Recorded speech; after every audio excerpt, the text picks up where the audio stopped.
everyone. Welcome everyone to another Ref Brandon and the Todd Family YouTube video. Wherever you are, whatever you may be doing, thank you so much for making Ref Brandon and the Todd Family part of your day. We always greatly appreciate it. If you jump on here live on this Saturday night, feel free to leave a comment in the comment section down below. Make sure you give the video a like, a thumbs up. If you have not yet subscribed, please do so. It takes about 2 seconds, and it's very cheap, and very cheap as in totally free, and you can't beat that. I know that earlier in the week, I announced I was going to be at SWA tonight, and I was supposed to be, but because of the bad weather in the state of Georgia, that show was postponed. So that is why I'm home at a little after 8 o'clock on the East Coast on this Saturday night. I was trying to get on here in between the first NFL playoff game and the second NFL playoff game for all of you that have Amazon Prime. If you missed the first game, the score looks like the game wasn't close. The Texans win 32-12, but the game was actually a lot closer than that. If you missed the game with about 2 minutes to go in the first half, the Chargers were up 6-0, and the Texans scored 10 points in the final 58 seconds of the first half. Good evening, Kevron. The Chargers were up 6-0, and it looked like they had the Texans stopped. The Texans got the ball at their own 1-yard line after the Chargers punted. And on the first down play, the Texans ran it, got, I think, 6 yards. And on second down, C.J. Stroud went back for a pass, and it looked like intentional grounding. But the referee said that he was outside the pocket. It was kind of close. But they said outside the pocket and the ball passed the line of scrimmage. It's not grounding. But then on the very next play, on third down, it was an awful snap. And C.J. Stroud just picked it up. And almost the entire Chargers defense went toward the ball trying to pick it up and give the Chargers the ball inside the Texans' 10-yard line. So it left the Texans receiver 50 yards upfield, wide open, nobody around him. And the Texans ended up scoring a touchdown on that drive and then stopping the Chargers on a 3-and-out and then getting a field goal there to end the half. And that really was the turning point of the game. Hey there, Lincoln Pack. Glad to have you here. But that's one of those games that all the Justin Herbert haters, no Fighting Walrus, the Texans lost. I'm sitting here right now talking about that game. They won 32-12 was the final score. The Texans win. That's one of those games where if you look at Justin Herbert's numbers, all the Justin Herbert haters are going to say, see, I told you he can't win in the playoffs. But first of all, you know Jim Harbaugh's their coach. And everywhere Jim Harbaugh has ever coached, his team, whether it's NFL or college, has gotten better and better and better every year. So don't think the Chargers won't get better next year, because they will. But all the Justin Herbert haters are going to say, see, I told you he can't win in the playoffs. But all the Justin Herbert supporters are going to say, what do you expect? Hey there, Austin. Glad to have you here. Because they even said during the game that, you know, the Chargers' new coordinator on offense is Greg Roman. It's his first year there.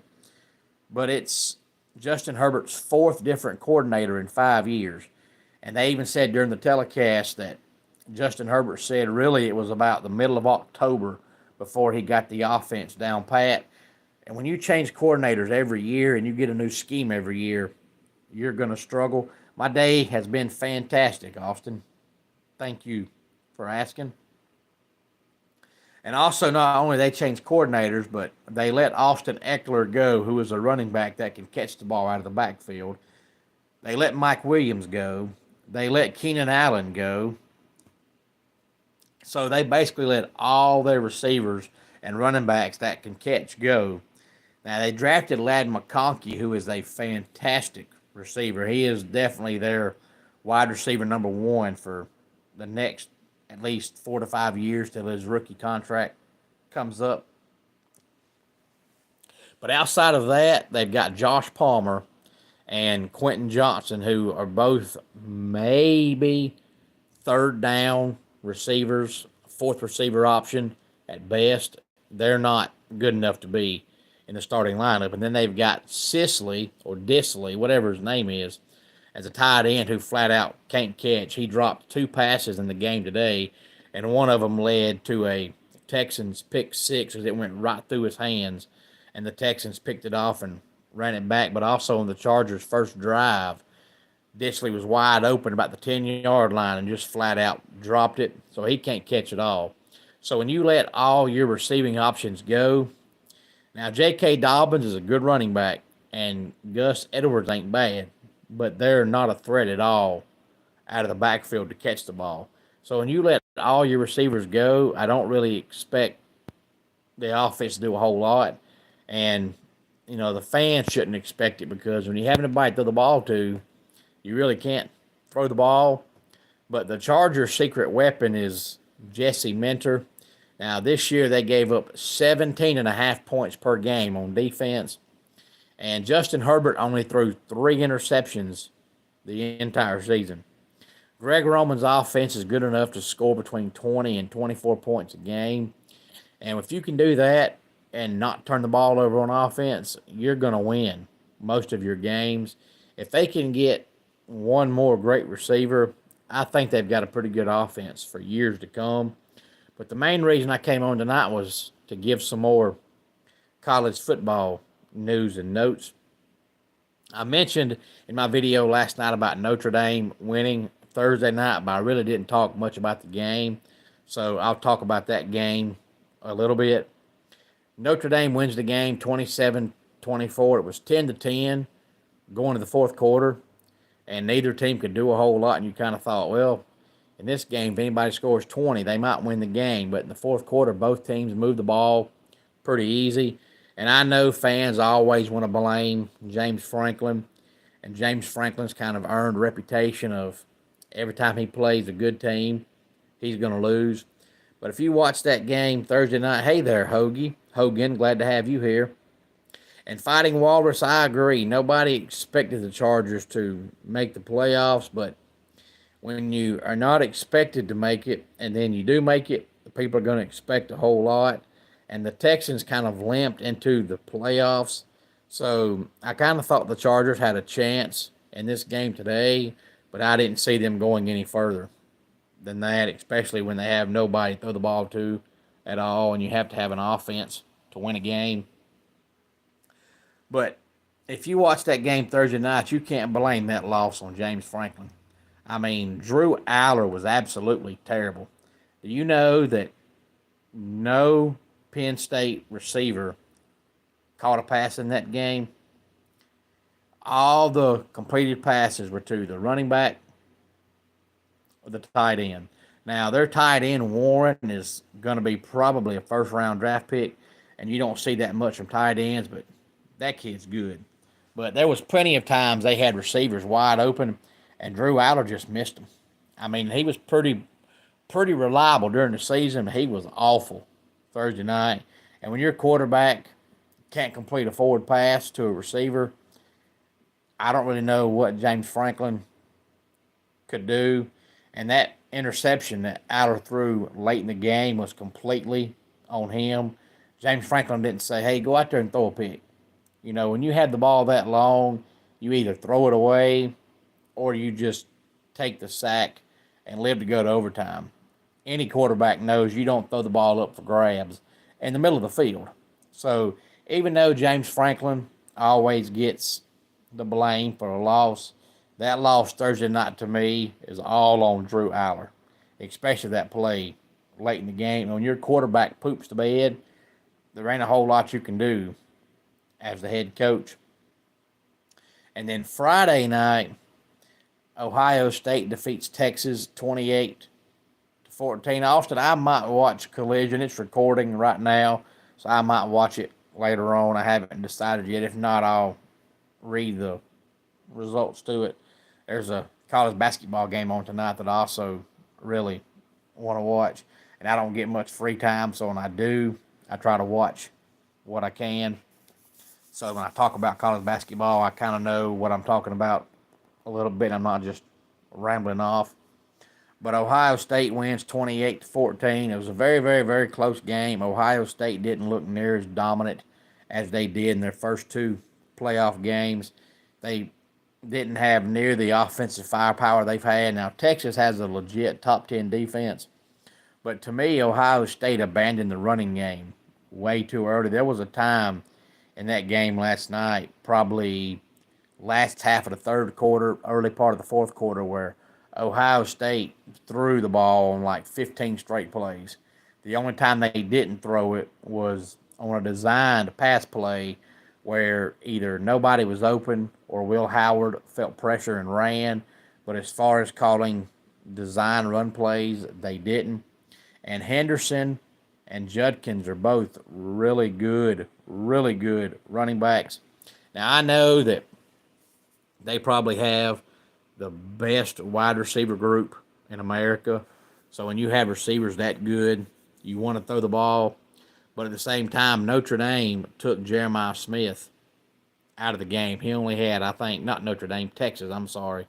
Jeremiah Smith only had one catch in the game, I believe. And Egbuka only had, I think, 4. So really the only passing threats in the game was Carnell Tate, who's their third receiver, and their tight end. So when your top 2 receivers are taken out of the game, I really don't understand why you don't run the ball. But I think Judkins had 8 carries, and I think Henderson had 6. And Henderson averaged 7 yards a carry. If I've got a running back averaging 7 yards a carry, he's getting the ball more than 6 times. But Texas had a shot to tie the game late in the game. It was 21-14. And I have not seen the new ref T-shirts yet. Austin, send me a picture of it on Facebook, and I'll look at it whenever I get a chance. But Texas had the ball driving down the field. Ohio State got called for a pass interference in the end zone. And then on the very next play, they got called for a pass interference in the end zone again. So the ball's on the 1-yard line for a 1st and goal. On 1st and goal, Texas runs the ball and gets nowhere. On a 2nd and goal, they try a toss sweep to the left side of the field and lose about 7 yards. So it sets up a 3rd and goal. And I want to say, if memory serves, 3rd and goal was a incomplete pass in the end zone. And then 4th and goal is when Quinn Ewers fumbled. But Quinn Ewers may have fumbled on a 3rd and goal. Anyway, either 3rd and goal or 4th and goal, Quinn Ewers goes back to pass the ball. And, of course, it's got to go in the end zone because it's late in the game. He gets hit. Sawyer hits him, strips the ball, picks it up, runs it back for a touchdown. So Ohio State wins 28-14. So now it sets up Ohio State and Notre Dame for the national championship. Not this Monday, but next Monday night. And we finally had 2 good playoff games. We finally had 2 games that were basically one-possession games because, as I said, Texas had the ball late in the game and then they fumbled. The Buckeyes run it back. But until the end of the game, there was a one-possession game. So finally, for the first time in all playoffs, we had 2 good games. And for all of you that are glad the playoffs expanded, you should thank the SEC Commissioner, Greg Sankey, for the playoffs expanding and the SEC having 0 teams in the national championship. Hello again, Hogan. I wasn't aware you left, but I'm glad you are back. All of you watching, make sure you give the video a like, a thumbs up if you're here. Give the video a thumbs up. It takes about 1 second to hit that thumbs up, but it helps the channel out tremendously. But Greg Sankey, who is 100% selfish, and all the SEC fans keep falling for it, hook, line, and sinker, and they don't realize that Greg Sankey don't give 2 craps on who wins championships. All he sees is dollar signs, and everything he keeps whining about keeps putting money in his pocket, and all these fans keep going for it and saying, oh, SEC, SEC. He's not doing this to help your conference. He's doing this to stuff his pocket. And he spent, thank you for that like, Hogan, I appreciate it. He spent the last 3-4 years on whining about the playoffs and needing to expand. Why? He wants more SEC teams in the playoffs. Why? Not so they'll win, because he don't care. It's because he gets more money. The more teams they put in the playoffs, more money he makes. And guess what? The playoffs expanded. They get more teams in the playoffs, and they still have 0 teams playing for the national championship. But Greg Sankey don't care because he got more money. And this past week, Greg Sankey's at it again, saying that college basketball needs to change and take all of the what I call Cinderella teams out of the college basketball tournament. And that's what makes the college basketball March Madness tournament what it is. Because you want to see teams like George Mason, or who was it a couple years back, Illinois, Chicago, I think was their name, that make these deep tournament runs. You don't think they're going to win a national championship, but it's good to see a Cinderella do that. We've now seen 2 times that a 16 seed has beat a 1 seed. Well, Greg Sankey says that shouldn't happen. If you don't play in the Big East or the ACC or the SEC or the Big 10 or the Big 12, then you shouldn't go to the tournament. Why does he say that? Because if you take out all of those teams like Holy Cross and Valparaiso and George Mason and all those teams, you've got more teams from the SEC in the tournament. And what does that do? That makes Greg Sankey more money. So these SEC fans keep having a fit over what Greg Sankey is saying. He don't care if they win or not. All he wants is more money. All he sees is dollar signs. So he spends 3 years whining, wanting the playoffs in football to expand, so he gets more teams in the playoffs, so he makes more money. So the playoffs expand. Well, Greg Sankey makes more money, but guess what? There's still no SEC team playing for a national championship.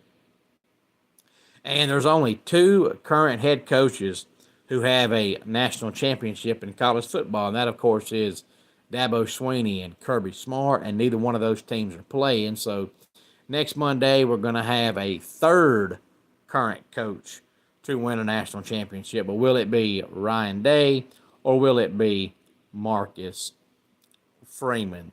And for all of you that like to read articles, I have not seen this article, so I can't really say if it's long or short, and I might be giving the wrong name, but I think I'm accurate because I've heard it from 4 or 5 people. But Stuart Mandel, who is a college football writer, supposedly, a couple of weeks ago put an article out that basically said that Alabama and Georgia's runs of glory are over, and the only reason they had their runs of glory is because they were illegally paying players, because 4 or 5 years ago that was illegal. And he's saying that Nick Saban and Kirby Smart were paying these 4 and 5-star players to come to Georgia. So they were winning and dominating because they were illegally paying players. Where now that it's legal to pay players, all those players that Bama and Georgia were getting, they'll no longer get, because other schools can pay these players just as much, if not more, than what Bama and Georgia was paying them. So he's saying that Bama and Georgia's runs of dominance are over because they can no longer illegally pay these great players. Now these great players can go to other schools and make just as much, if not more money. So if Stuart Mandel turns out to be right in a couple years, you can say, well, he was right. If Stuart Mandel ends up being wrong, you can say, well, that man's an idiot. Right now, it's basically an opinion because it's too early to tell. If 5 years goes by and Bama wins no more national titles and Georgia wins no more national titles, then you can say, well, I guess Stewart kind of knew what he's talking about. But if 5 years goes by and Bama wins one more and Georgia wins one more, then you can say, well, that man's crazy. But it's one of those articles that now you think he's just writing it for clickbait. But in a couple of years, he may turn out to be pretty accurate. You know, the rumor is that the reason why Saban retired is because he knows that now that it's legal to pay players, Alabama and Tuscaloosa doesn't have the funds and the booster club of Ohio State and Oregon and Texas and teams like that. So Saban knew his run of dominance was over, and Saban ain't going to coach if he can't dominate. Everybody knows that. But a lot of people say that the reason why the SEC is down, if you're a conference type person, everybody knows I'm not. I hate all conferences. I'm a Clemson fan, piss on the conference stuff. But for all of you that like the conference stuff, a lot of people say the reason why the SEC is down is because, first of all, the media, especially ESPN, they have fallen in love with the SEC so much that they're pretty much now expected to win a national title every year. And if not, it's going to be, oh, what's happened? What's happened? What's happened? And I've said from day one that ain't no conference going to win a national title every year. It's just not going to happen. That's why you should follow a team and not a conference. But a lot of folks say the reason why the conference is down is because if you look back in the day, you had Philip Fulmer, you had Urban Meyer, you've had Steve Spurrier, and you've had all these different coaches that had name recognition to them. That even if you were just like a Nick Saban, Petrino might be a jerk of a man, but the man can coach football, and everywhere he's coached in college, he's been a winner. He got ran off for off the field stuff, not on the field stuff. But you had all those coaches that brought name recognition. Well, even if you were just a casual football fan, you recognized those names. Well, now there's no Spurrier. Now there's no Fulmer. Now there's no Urban Meyer. Petrino now coaches, but he coaches an offense. He's not a head coach. So now, outside of Kirby Smart and Steve Sarkisian, there really ain't a name for a head coach to where when you hear that name, you say, oh, I know that name. The only two names that really catch your attention are Kirby Smart and Steve Sarkisian, and that's really about it. So a lot of folks say that the reason why the SEC is down is because all those head coaches that had name value to them are no longer around. Now, whether that's true or not, I don't know. We'll have to wait and see whether or not that's true. I just brought that up because of the whole Stuart Mandel article. And Sports and Beats, I'm glad you're here. And I just talked about the national championship game coming up, not this Monday, but next Monday. I hope it's a good game. Notre Dame looks like a team of destiny. They just look like they're getting better and better and better every week, and they're finding ways to win the game every week. I hope they make it close against Ohio State, but I expect Ohio State to win the game. But I'm hoping Ohio State wins the game, and it's a lot better game like last night as opposed to what they did against Oregon and Tennessee. Nobody wants to watch Ohio State beat Notre Dame 45-10 in the national championship. And I agree with you, Sports and Beats. I don't want it to be like that because unlike the Georgia TCU game, nobody watched that game because, for one, everybody knew Georgia was going to blow them out. But for two, TCU doesn't bring any following to the game.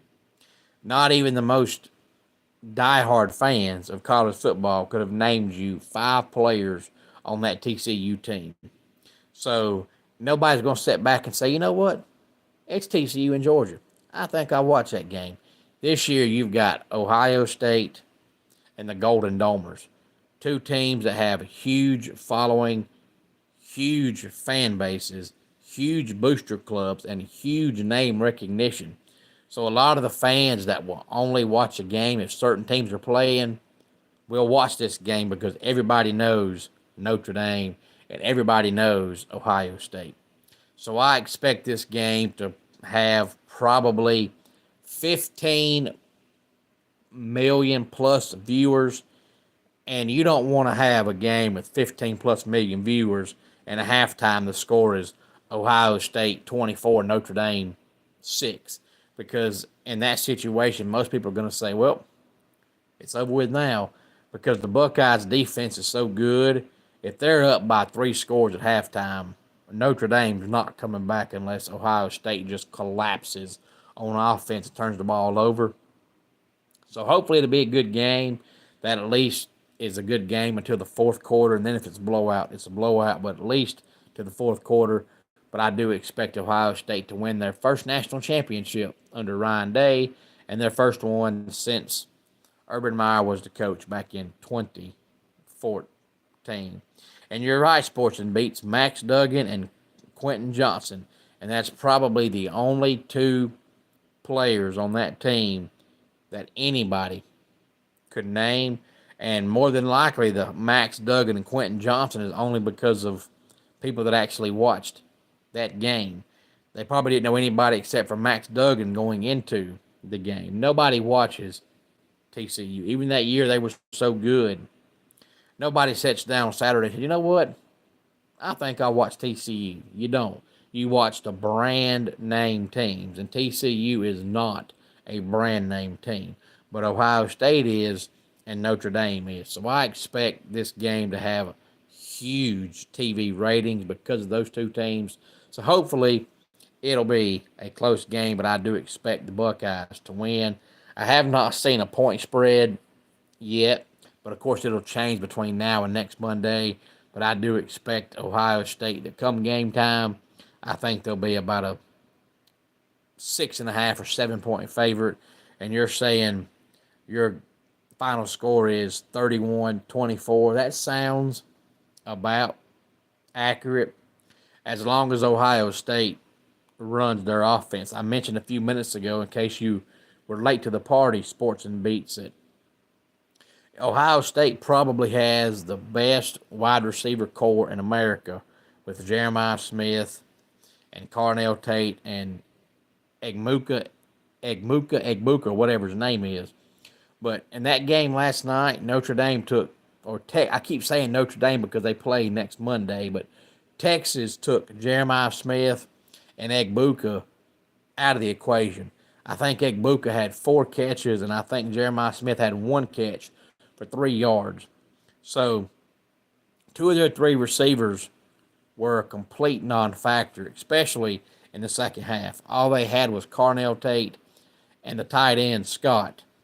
So why they didn't run the ball, I don't know, because Henderson averaged 7 yards a carry. To me, they abandoned their running game way too early. And I know with those 3 great receivers, you want to throw the ball all over the field. But when Smith disappears and Egbuka disappears, you can't throw the ball to Carnell Tate on every down. And, Scott's going to give you 4 to 5 catches, and that's about it. And his catches are going to be where he catches the ball at, and he's going to fall down. He ain't going to have no 30-yard catch. It's not going to happen.